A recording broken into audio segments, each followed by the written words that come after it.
Parole qui éclaire. Vous savez que dans la Bible, les couples chrétiens qui sont longtemps restés dans la stérilité, finalement, Dieu leur donne un enfant qui est très fort. C'est maintenant sur ECC Ivoire TV. Bien-aimés en notre Seigneur Jésus-Christ, Alléluia. Nous espérons que l'Éternel Dieu prend soin de vous comme il le fait avec nous, alors que son nom soit béni de génération en génération. Bienvenue dans votre émission Parole qui éclaire. Parole qui éclaire, c'est une émission qui vous permettra de sonder la profondeur des Saintes Écritures. Une émission où la lumière de l'Évangile dissipe les ténèbres de l'ignorance, fortifie la foi et éclaire le chemin de chaque âme en quête de la vérité. Et pour cette 5e série, nous allons nous évertuer sur un thème essentiel. Le thème de notre message est intitulé « Sois la vraie mère ». Nous allons utiliser le passage biblique qui nous parle du jugement de Salomon, dans le livre de 1 Roi 3, versets 16 à 21. Dans ce passage, il y avait une situation cornélienne. Il y avait un dilemme, une impasse. Il y avait un tiraillement entre deux femmes, la première et la deuxième. Les deux étaient des prostituées, mais les deux avaient un enfant. La première a donné naissance à son enfant, 3 jours plus tard, la deuxième aussi. Les deux avaient leur enfant. Et la nuit, les deux ont passé la nuit. La deuxième femme s'est couchée sur son enfant. Son enfant était mort. Et dans la nuit, elle a pris son enfant qui était mort et a pris l'enfant de l'autre qui était vivant à sa place. La nuit, c'est un moment où il y a beaucoup de changements qui s'opèrent, beaucoup de transactions. Qu'il vous souvienne que dans le Nouveau Testament, dans le livre de Matthieu, quand Jésus-Christ voulait parler, raconter la parabole de l'ivraie, il a dit que c'était dans la nuit que l'ennemi était venu semer l'ivraie. La nuit, il y a beaucoup de choses qui se passent. La nuit dans la vie d'un chrétien, c'est le moment où tu baisses la garde dans la prière. L'intensité de prière diminue. Ta façon de prier diminue. La nuit dans la vie d'un chrétien, c'est le moment où il ne lit plus la parole, il ne médite plus la parole. La nuit dans la vie d'un chrétien, c'est le moment où il diminue sa sanctification, sa consécration. C'est en ce moment que le diable vient opérer des changements et des transactions. Comme cette femme qui a changé le vrai bébé de cette dame. C'est comme ça que le diable vient changer ta bénédiction en malédiction. Il vient voler ce que Dieu t'a donné et mettre quelque chose d'autre à sa place. Il vient voler la bonne chose que Dieu a mis dans ta vie et vient mettre quelque chose de mauvais à sa place. La nuit, le traverse peut-être où tu pars la nuit dans ta vie actuellement, où tu as baissé la garde dans la prière, tu as baissé la garde dans la lecture de la parole, tu as baissé la garde dans la sanctification. Réveille-toi. Parce que la Bible nous dit dans le livre de 1 Pierre 5, l'ennemi rôde comme un lion rugissant, cherchant qui dévorer. Et à tout moment, il est là. Alors, réveille-toi. Et dans les Saintes Écritures, la Bible nous dit dans le livre de 1 Roi 3, verset 21, le matin, je me suis levé pour allaiter mon fils et voici, il était mort. Je l'ai regardé attentivement le matin et voici, ce n'était pas mon fils. Waouh! Comment cette dame m'a su que ce n'était pas son bébé? Vous savez, les femmes, quand elles donnent naissance à des enfants et l'enfant n'a pas encore des semaines, peut-être des mois, c'est difficile de reconnaître un enfant à côté d'un autre. C'est un exercice difficile. Les femmes savent ce dont je suis en train de parler. Mais comment cette dame, en 3 jours, en quelques jours, connaît déjà son bébé de l'autre bébé? Elle a regardé, elle a pris le temps de contempler son enfant. Elle a pris le temps de se connecter avec son enfant. Elle a pris le temps de connaître parfaitement, minutieusement son enfant. De façon vétilleuse, elle connaissait son enfant. C'est de cette même façon que nous devons maîtriser la saine doctrine. Nous devons connaître la parole de Dieu. Vous savez, aujourd'hui, si vous n'avez pas une connaissance de la parole de Dieu, rapidement, on va vous tomber.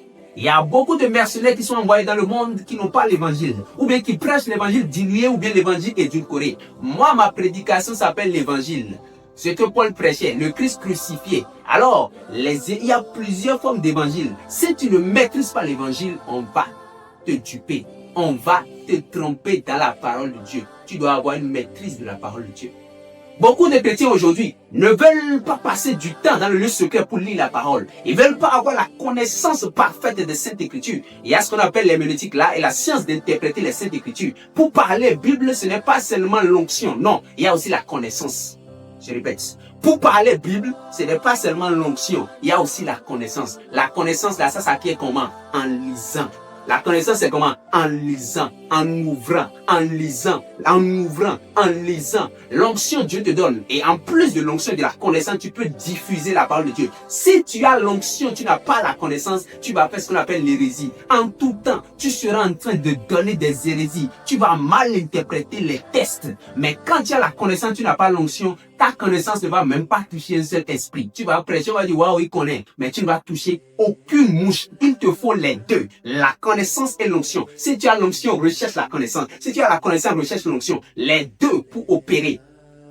Si tu ne maîtrises pas les Saintes Écritures, on va te tromper. La connaissance a plusieurs avantages. La première des choses, la connaissance te permet de distinguer le vrai du faux. Comment tu vas savoir? Comme cette dame, comment tu peux savoir tu peux connaître la vraie évangile lorsque tu t'habitues? Les banquiers, comment ils arrivent à connaître le faux du vrai billet? Ils s'habituent au vrai billet. Et à force de s'habituer au vrai billet, quand quelqu'un leur donne du faux billet automatiquement, sans faire de magie, ils savent que c'est du faux billet. Habitue-toi à l'Esprit de Dieu, habitue-toi à la connaissance de la parole, habitue-toi à la Bible et on ne pourra pas te duper. Deuxième chose, la connaissance te permet de grandir dans la foi. La foi vient de ce qu'on entend vient de la parole de Dieu. Si tu ne passes pas du temps devant ce livre, tu ne passes pas du temps à lire, à connaître Dieu, ta foi ne peut pas grandir. Dans les péripéties, les situations difficiles de la vie, qu'est-ce qui te donnera la force? Le courage d'avancer, c'est la connaissance de la parole, la connaissance de Dieu. Tu vas connaître, tu vas savoir que ce n'est pas encore la fin. Tu auras la puissance parce que tu connais Dieu.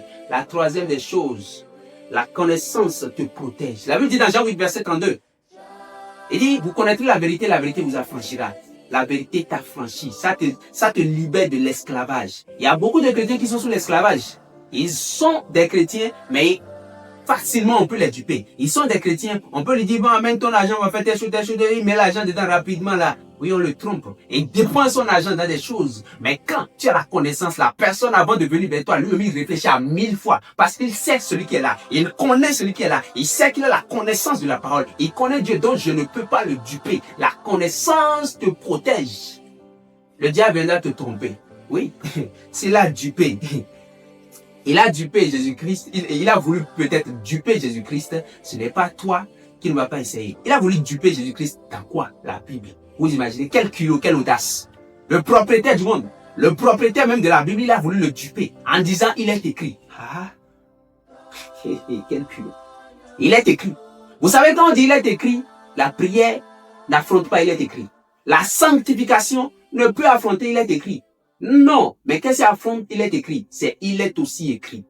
Lorsque le diable est venu devant Jésus-Christ pour dire, il est écrit, qu'est-ce que Jésus-Christ a utilisé pour le battre? Il est aussi écrit. Lorsque le diable vient vers toi pour mélanger les Saintes Écritures, c'est la connaissance parfaite que tu as des Saintes Écritures qui peut te permettre de lutter contre lui. Lorsque le diable vient, ou bien quelqu'un vient avec un faux évangile, qu'est-ce qui peut te permettre de distinguer? C'est, il est aussi écrit, la connaissance de la parole. Lorsqu'on vient vers toi pour te dire, il est écrit, réponds aussi, il est aussi écrit. Mais avant de répondre, il est aussi écrit, tu dois avoir une maîtrise des Saintes Écritures. Tu dois avoir la connaissance de la parole. Tu dois avoir une bonne connaissance des Saintes Écritures. Et pour cela, tu dois lire la parole. Les chrétiens d'aujourd'hui ne lisent plus. Tu peux mettre peut-être ton argent dans la Bible et laisser. Ça va rester là pendant des mois. Tu vas revenir prendre ton argent. Ah oui. Ils ne lisent pas. Ne sois pas un tel chrétien. Sois la vraie mère. Une mère qui connaît bien son enfant. Qui connaît la parole de Dieu. Que le Seigneur soit avec toi. Sois béni au nom de notre Seigneur Jésus-Christ. Amen. Tu viens d'écouter Parole qui éclaire, une émission conduite par le dévancier Vladimir Donant. Chaque lundi à 8h05 GMT, reçois la lumière qui transforme les vies. Rendez-vous la semaine prochaine, si Dieu le veut.